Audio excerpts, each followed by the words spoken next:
কাৰণে দেউতা আৰু মায়ে অহৰহ কাম কৰি আছে কবা যদি কাম কৰি কষ্ট পাইছে কোনোবা গালি গলাজ কৰিছে দেউতা মায়ে কেতিয়াও কোৱা নাই তহঁতক পঢ়াব যাওঁতে মই ইমান কষ্ট কৰিছো ইমান কষ্ট খাইছো বুলি কেতিয়াও নকয় সেইজন দেউতাক ভৰিত ধৰি পেলাই হাপতি ধৰি পেলাই কপালতে চুমা দি খাই কোৱা অ পাপা মই তোমাক বহুত বেছি ভাল পাওঁ বহুত বেছি ভাল পাওঁ বহুত বেছি ভাল আৰু হৈদিনা যে মই তোমাৰ কথা নুশুনিছিলো সেইদিনা মই কথা নুশুনি পেলাই মই তোমাক ঠগি পেলাই যে গুচি গৈছিলো মা দেউতা মোক মাফ কৰি দিবি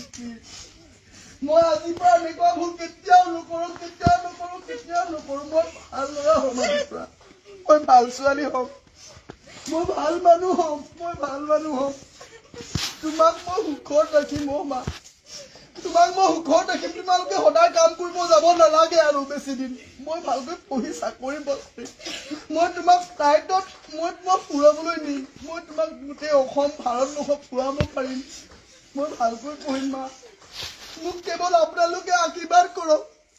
কাৰণ আমি সকলোৱে জানো সেইজন ছাত্ৰ আৰু ছাত্ৰীয়ে মা দেউতাৰ কথা জানে উপলব্ধি কৰে যি ছাত্ৰ ছাত্ৰী আজি অনাথ আশ্ৰমত বসবাস কৰি আছে যাৰ নেকি ৰাতিপুৱা গধূলি মা বুলি ক'বলৈ নাই সেইজন ছাত্ৰ আৰু ছাত্ৰীয়ে কেৱল অনুভৱ কৰে যে মা আৰু দেউতা জীয়াই থকাটো কিমান বেছি প্ৰয়োজনীয়তা আছে হ'ব পাৰে তোমাৰ মা আনৰ নিচিনাকৈ বহুত ধুনীয়া হ'ব পাৰে তোমাৰ দেউতা আনৰ দেউতাৰ নিচিনাকৈ বহুত ধুনীয়া নহ'ব পাৰে বাট সেইজন দেউতা আৰু সেইগৰাকী মা যাৰ ফলত তুমি এইখন পৃথিৱী দেখা পাইছা গতিকে সেই মা আৰু দেউতাৰ কাৰণে তোমাৰ নিজৰ জীৱন কাৰণে তোমাৰ নিজৰ অঞ্চলৰ কাৰণে নিজৰ জাতিৰ কাৰণে নিজৰ দেশৰ কাৰণে আজিৰ পৰা ভালকৈ পঢ়িম বুলি সিদ্ধান্ত গ্ৰহণ কৰা আৰু কোৱা যে মই পাৰিম মই জিকিম মই পাৰিম মই আগবাঢ়ি যাব পাৰিম আৰু মই ভৱিষ্যত ডাঙৰ মানুহ হ'ম ভাল মানুহ হ'ম সকলো ছাত্ৰ ছাত্ৰীয়ে নিজৰ মা আৰু দেউতাক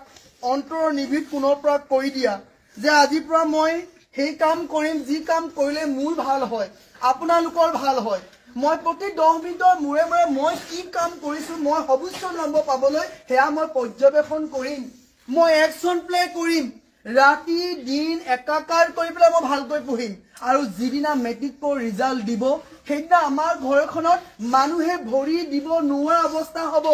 ইমান মানুহৰ ভিৰ হ'ব আৰু তোমাক আদৰ্শ পিতৃ আৰু মাতৃ বুলি সকলোৱে ফুলাম গামোচা পিন্ধাব মা ফুলাম গামোচা পিন্ধাব সকলো সন্তানে সকলো ছাত্ৰ ছাত্ৰীয়ে নিজৰ মা আৰু দেউতাক কোৱা যে মই আজিৰ পৰা বেষ্ট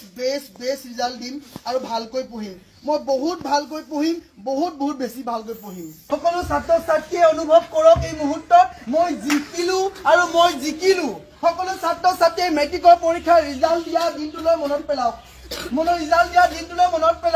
আৰু নিজৰ ৰিজাল্টটো নিজে এবাৰ চাওক নিজে এবাৰ ভালকৈ চাওক নেটত ভালকৈ চাওক তুমি ৰিজাল্ট দিয়াৰ লগে লগে তোমাৰ ওলাই গৈছে বা তুমি পাছ কৰিলা 6টা বিষয়ত তুমি লেটাৰ ল'বলৈ পাইছা লগে দেউতাক আৰু মাক ফোন কৰিছা মাক ফোন কৰি মাকৰ ঘৰতে নাই আকৌ য'ত আছে মা তালৈ ফোন কৰিছা আৰু কৈছা অ মা মই বোলে মেট্ৰিক পাছ কৰিলো মই 6খনত লেটাৰ পালো মা য'তে থাকিব তাতে মা ৰৈ যাব তোমাৰ মা দেউতা থমকি ৰৈ যাব আৰু কি কৰিব মোৰ ল'ৰাটো পাছ কৰিছে বুলি আৰু লগৰ সকলোকে মাতিবা আমাৰ ঘৰত আহিবা মোৰ ছোৱালীজনী পাছ কৰিলে মোৰ ল'ৰাটো পাছ কৰিলে বুলি তেওঁলোকে আনন্দ মানে উভয়জনী হৈ যাব কেৱল এটাই সিদ্ধান্ত সকলোৱে লওক মই আজিৰ পৰা পঢ়িম আৰু পঢ়িম মই যি জাতি কাঢ়ি আজৰি মই সেই মেট্ৰিক পৰীক্ষাৰ ৰিজাল্টটো আনিমেই মই পাছ কৰিমেই মই জয় হমেই জাষ্ট এইটো অনুভৱ কৰা আৰু তুমি পাৰিবা কিয় পাৰিবা জানানে কাৰণ সেইজনী মা তুমি তেজৰ সন্তান হয় সেইজন দেউতাৰ তেজৰ সন্তান হয় যিজন দেউতা আজিলৈকে